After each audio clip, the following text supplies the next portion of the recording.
पास सन life का 4.2 kilowatt का solar inverter और इसमें जो फॉल्ट आ रहा है वो है जी 52 नंबर फॉल्ट। मैंने जैसे ही बोर्ड ओपन किया तो मुझे पता चला कि यार जो 52 नंबर फॉल्ट है वो डीसी सेक्शन का होता है। तो मैंने गौर से देखा तो इसमें जो कुछ है मॉसफेट जले हुए थे।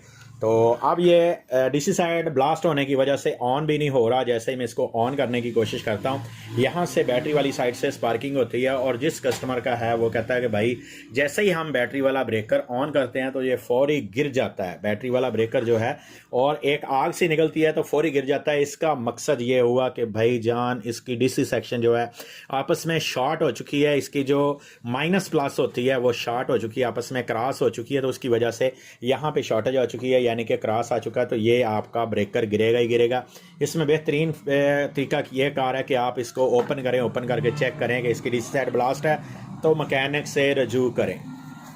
15T14 चेक करते हुए मुझे पता चला कि यार इसकी 30 ओम की रेजिस्टेंस से भी डेड है। तो मैंने इसमें 30 ओम की रेजिस्टेंस से भी रिप्लेस कर दी और 15T14 ही इसमें मैंने ओरिजिनल इंस्टॉल की हैं। जो FAT का नंबर मैंने इसमें से निकाला है उसके साथ ही मैंने इसमें इंस्टॉल कर दी हैं। अब मैं आपको इसको चेक करवाता हूँ लगा के।